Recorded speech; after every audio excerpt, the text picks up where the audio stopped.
Assalamualaikum warahmatullahi wabarakatuh. Shalom, salam sejahtera untuk kita sekalian. Pada kesempatan kali ini, saya akan mempresentasikan tugas studio perancangan arsitektur 1. Sebelumnya perkenalkan, nama saya Patrick Andreas Siwu dengan NIM 19211045.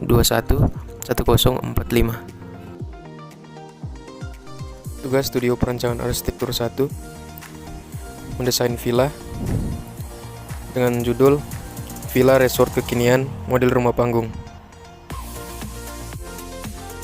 Selanjutnya masuk ke kerangka berpikir, terdiri dari konsep desain dan gambar kerja sebagai berikut.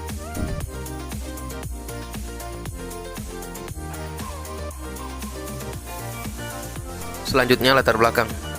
Padatnya aktivitas daerah perkotaan dalam berbagai bidang seperti perkantoran, bisnis atau perdagangan, industri dan sebagainya, menuntut masyarakat untuk melakukan rutinitas dari waktu ke waktu, hampir sama bahkan cenderung menonton serta menguras tenaga, baik fisik, mental maupun waktu untuk bersama dengan keluarga. Hal ini membuat masyarakat mencari suatu suasana atau situasi yang dapat memberikan ketenangan, kesegaran, serta kenyamanan untuk sementara waktu.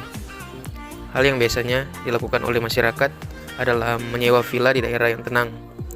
Provinsi Sulawesi Utara memiliki banyak tempat rekreasi dan lokasi para wisata, tepatnya di kota Tomohon, memiliki potensi yang menarik seseorang untuk datang dan menikmati isi dari kota ini, khususnya wisata pegunungan dan perbukitan yang berkontur. Oleh karena itu, penulis tertarik merancang villa dengan model rumah panggung di daerah perbukitan berkontur untuk menjadi solusi melepas penat kesibukan sehari-hari yang nyaman, sehat, aman, indah, dan mampu menampung semua aktivitas mereka pada saat liburan. Selanjutnya, identifikasi masalah. Pertama, kebutuhan untuk istirahat dan melepas penat dari kesibukan sehari-hari di alam terbuka. Selanjutnya, rumusan masalah. Pertama, bagaimana agar kebutuhan untuk istirahat dan melepas penat dari kesibukan sehari-hari di alam terbuka terpenuhi. Kedua, bagaimana mencukupi kebutuhan ruang untuk menampung jalannya aktivitas penghuni. Ketiga, bagaimana merancang villa yang nyaman dan aman bagi penghuni villa. Dan keempat, bagaimana merancang villa di daerah perbukitan berkontur. Selanjutnya, maksud dan tujuan perancangan. Menyediakan hunian sementara yang mampu memenuhi. Kita masuk ke tema perancangan. Arsitektur tropis adalah jenis gaya desain arsitektur yang merupakan jawaban dan bentuk adaptasi bangunan terhadap kondisi iklim di suatu daerah tropis. Iklim tropis biasanya terletak di dekat garis khatulistiwa dan memiliki karakter khusus yang disebabkan oleh panas matahari yang tinggi, kelembapan dan curah hujan yang cukup tinggi, pergerakan angin, dan banyak pengaruh lainnya. Pengaruhnya pada bangunan akan terasa pada suhu udara, tingkat kelembapan, kesehatan udara yang harus diantisipasi oleh desain arsitektur agar tidak merusak kenyamanan pengguna bangunan. Selain itu, arsitektur tropis juga memperhatikan penggunaan material yang tahan terhadap kondisi iklim tropis, mampu menunjukkan ciri karakter material lokal, yaitu daerah tropis yang lebih sesuai dan ramah lingkungan. Selanjutnya, definisi objek. Kata villa dalam bahasa Inggris memiliki arti yaitu rumah kecil yang berada dekat ataupun jauh dari pinggiran kota. Villa adalah rumah peristirahatan, akan tetapi berbeda dengan rumah biasa. Biasanya terletak di luar kota, seperti pegunungan, pantai, dan sebagainya, yang dilakukan untuk bersantai di waktu luang atau liburan oleh pemiliknya. Termasuk lahan berkontur, merupakan tipe lahan yang memiliki ketidaksetarahan tinggi lahan, berbeda dengan lahan datar yang hampir memiliki ketinggian setara atau datar, tidak memiliki perbedaan ketinggian. Kondisi lahan seperti ini biasanya dapat kita jumpai di daerah daratan tinggi seperti pegunungan atau perbukitan. Beberapa dapat kita jumpai di daerah daratan rendah. Namun perbedaan tinggi lahan biasanya tidak se-ekstrim di daerah daratan tinggi. Selanjutnya, rumah panggung. Rumah panggung adalah rumah tradisional yang merupakan warisan budaya yang memiliki nilai arsitektur tersendiri. Rumah panggung biasanya dibuat bertingkat dengan lantai dasar yang tidak menyentuh tanah. Karakteristik dari rumah panggung: lantai dasar memiliki jarak dari tanah, rumah panggung memiliki konstruksi tiang menggunakan material yang ringan. Pada rumah panggung yang memiliki kolong yang luas, biasanya kolong dimanfaatkan sebagai ruang ramah lingkungan. Kita masuk ke skala pelayanan dan batasan perancangan. Batasan dari perancangan hanya sampai pada bangunan villa saja, yaitu merancang villa mulai rumah panggung kekinian dengan satu lantai di tanah berkontur. Villa yang akan dirancang nantinya mampu kebutuhan pengguna villa berdasarkan dari masalah yang ada pada ruang lingkup pelayanan. Skala pelayanan. Villa yang akan dirancang tak hanya milik pribadi, melainkan juga disewakan untuk keluarga maksimal 4-5 orang penghuni. Selanjutnya kita masuk ke data fisik. Dalam area 80.740,31 meter persegi, lokasi berada di Matani 2, Kecamatan Tomohon Tengah, Kota Tomohon, Sulawesi Utara. Secara geografis, Kota Tomohon terletak pada 1015 bintang utara dan 1240,50 bintang timur, dengan luas wilayah sebesar 147,2178 km persegi atau 14.721,78 hektar. Kota Tomohon dikelilingi oleh wilayah Kabupaten Minahasa, artinya dari bagian utara, selatan, timur, dan barat berbatasan langsung dengan Kabupaten Minahasa.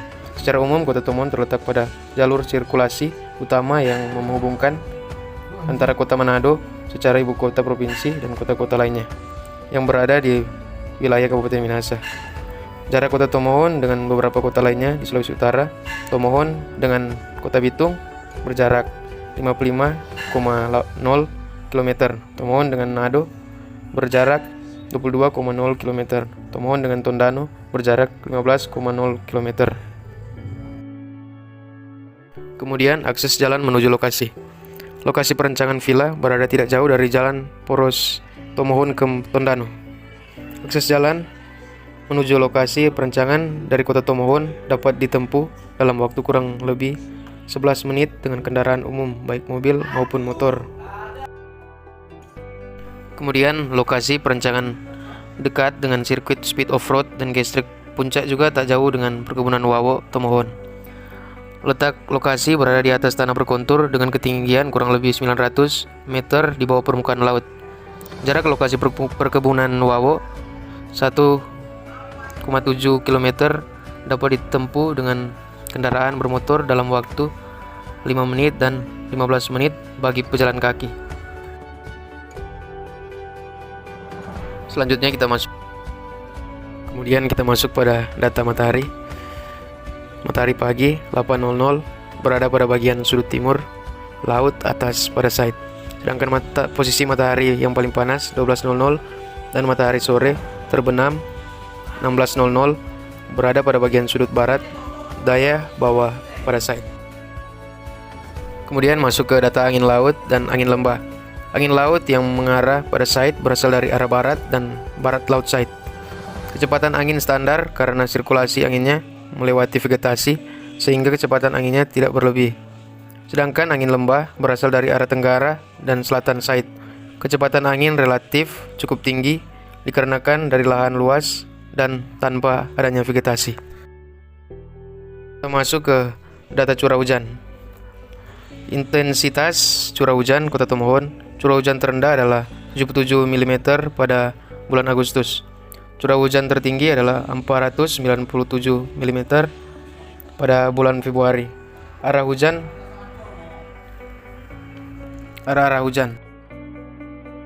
Kemudian akses pencapaian lokasi atau site. Selanjutnya view site. View 1 yaitu pemukiman warga sekitaran Tondano dan Danau Tondano. View 2 yaitu sirkuit speed off-road. View 3 yaitu Gunung Lokon, Tomohon. View 4 yaitu perkebunan Wawo, Tomohon.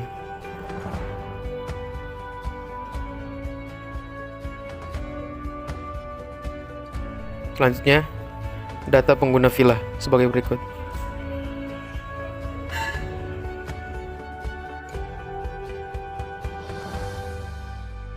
Berikut aktivitas penghuni dan kebutuhan ruang.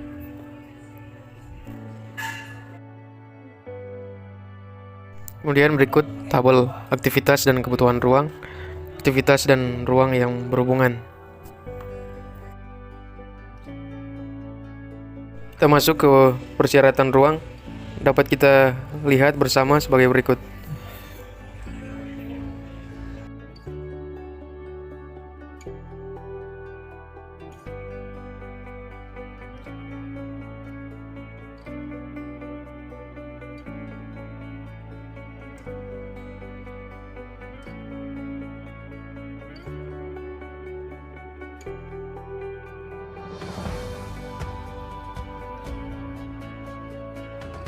Kemudian kita masuk ke tabel aktivitas dan penghuni sebagai berikut.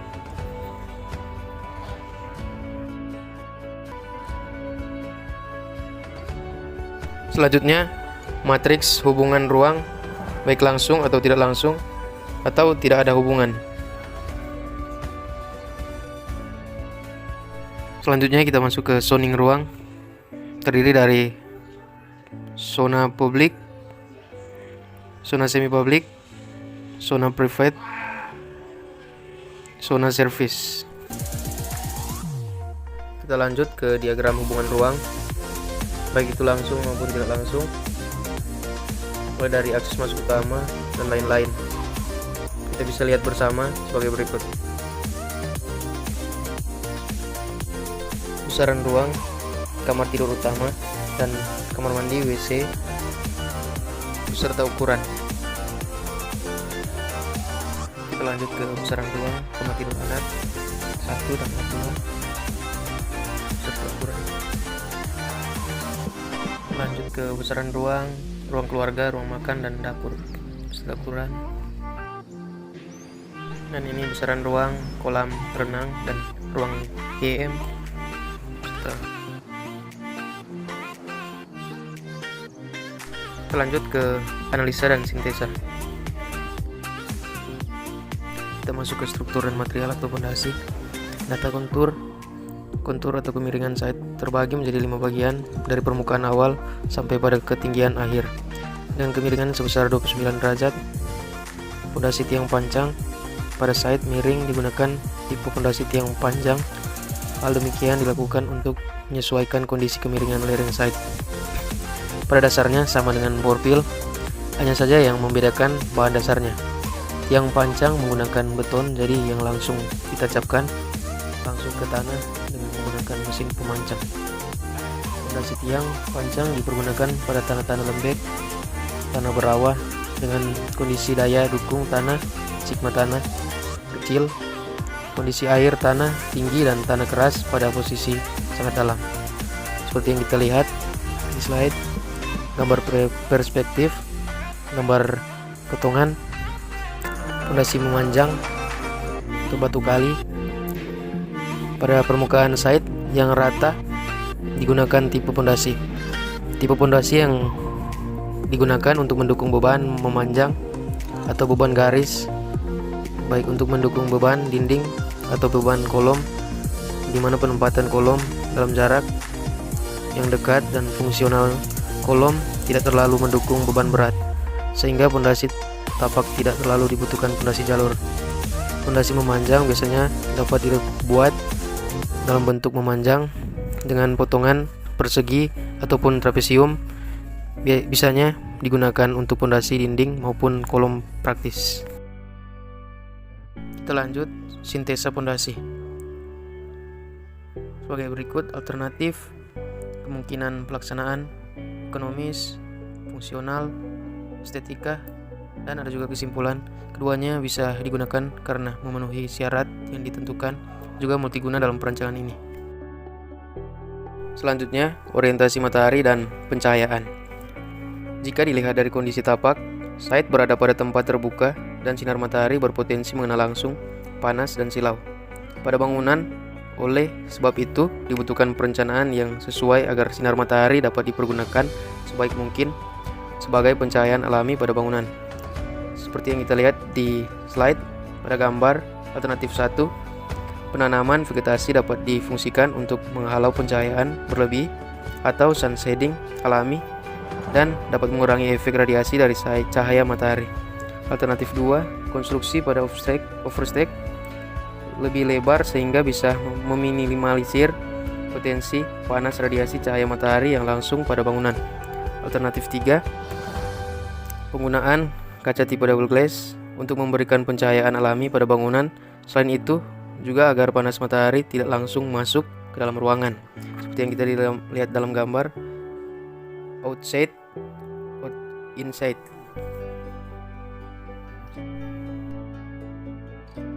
Kita lanjut ke sintesa matahari dan pencahayaan sebagai berikut. Juga ada kesimpulan, ketiganya bisa digunakan karena memenuhi syarat yang ditentukan juga multiguna dalam rancangan ini. Selanjutnya, angin laut dan angin lembah. Angin laut yang mengarah pada side berasal dari arah barat dan barat laut side. Kecepatan angin standar karena sirkulasi anginnya melewati vegetasi sehingga kecepatan anginnya tidak terlebih. Sedangkan angin lembah berasal dari arah tenggara dan selatan side. Kecepatan angin relatif cukup tinggi dikarenakan dari lahan luas dan tanpa adanya vegetasi. Seperti yang kita lihat dalam gambar dalam slide. Alternatif 1, menggunakan vegetasi sebagai alternatif untuk mengurangi laju intensitas angin. Alternatif 2, menggunakan alternatif pemecah angin. Selain memberikan nilai estetika tersendiri, fungsinya mengontrol angin dan memberikan penghawaan alami pada bangunan. Oke, lanjut. Sintesa angin sebagai berikut. Dalam kesimpulan, keduanya bisa digunakan karena memenuhi syarat yang ditentukan juga multiguna dalam perancangan ini. Selanjutnya kita masuk ke analisa curah hujan. Site berada di iklim tropis basah atau lembab dan berkontur yang memiliki curah hujan yang tinggi setiap tahun. Seperti yang digambar, kita lihat dalam alternatif 1, membuat saluran air dalam site yang menggunakan resapan biopori agar air hujan bisa meresapan langsung dengan baik ke dalam tanah tanpa menyebabkan mengikisan tanah. Alternatif 2, menanam vegetasi yang searah garis kontur, yaitu garis yang menghubungkan titik-titik yang mempunyai ketinggian yang sama pada tanah-tanah yang berlereng atau mempunyai kemiringan. Tujuannya menghambat kecepatan aliran permukaan dan membesarkan peresapan air permukaan ke dalam tanah. Juga ada sintesa sebagai berikut. Kita masuk ke struktur dan material lantai. Lantai material dari kayu. Lantai kayu digunakan pada lantai untuk menyesuaikan tema rancangan, yaitu arsitektur tropis yang memanfaatkan sumber daya alam. Selain itu, lantai kayu diaplikasikan agar memberikan kesan hangat dalam ruangan. Lantai kayu merupakan sebuah produk dibuat dari kayu yang dirancang untuk dijadikan penutup lantai, baik secara struktural atau estetika. Lantai mosaik digunakan pada kolam renang karena berdasarkan beberapa pertimbangan, yaitu tingkat kekerasan yang tinggi, tahan air, dan anti gores. Tidak sama dengan keramik pada umumnya.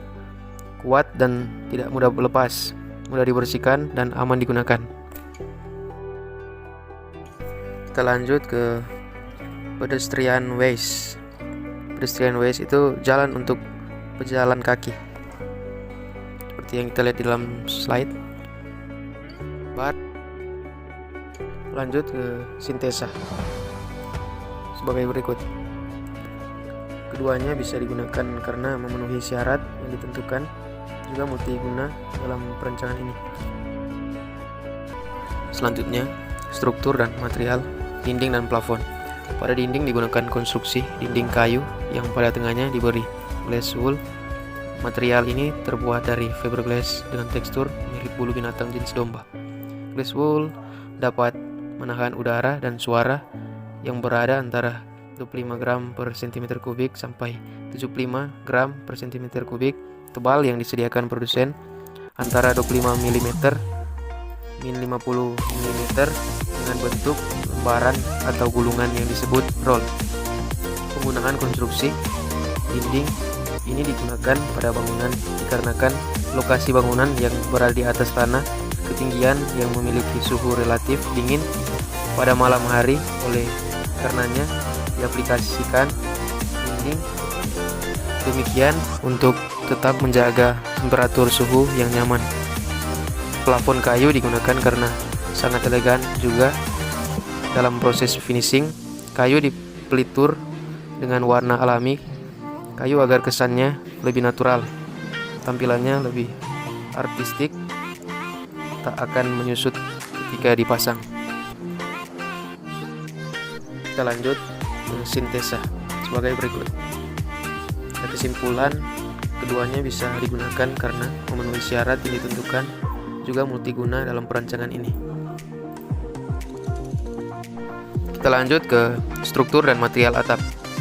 Seperti pada gambar di slide, genteng ini dibuat dari serat kayu selulosa dan aspal dengan proses pemanasan suhu tinggi sehingga didapatkan genteng aspal yang lentur tetapi kuat. Bagian atasnya dilapisi resin bertekstur sehingga tidak licin saat diinjak. Genteng aspal dapat digunakan pada hampir seluruh jenis rangka atap, baik yang terbuat dari kayu, baja ringan maupun beton. Selain itu, genteng aspal dipasarkan dengan berbagai macam warna menarik sehingga semakin banyak diminati. Kuat, lentur, dan tahan air dan api. Mampu menahan tekanan oleh angin berkecepatan hingga 56,5 km per jam. Cocok untuk bangunan perancangan yang berada di ketinggian. Kemudian pada gambar genteng aspal bitumen. Keterangan ini: 1. Ring, yang 2. Multiplex, yang 3. Strip grill, yang 4. Flashing, yang 5. Underlayer, 6. Atap bitumen. Sintesa sebagai berikut. Kesimpulan, sama bisa digunakan karena memenuhi syarat yang ditentukan, juga multifungsi dalam perancangan ini seperti pada gambar.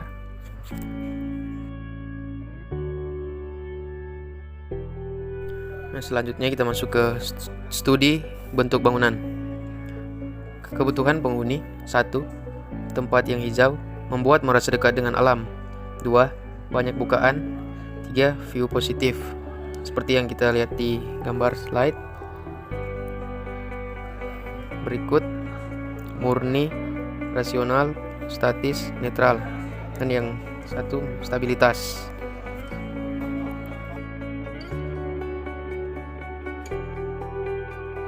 Selanjutnya kita masuk pada gambar kerja sesuai dengan konsep bentuk bangunan. Dapat kita lihat bersama sebagai berikut. Denah, layout, side plan, potongan AA, potongan BB, view depan, view belakang, view samping kanan, view samping kiri. Sekian presentasi dari saya. Terima kasih. Tuhan Yesus memberkati. Let's go animasi.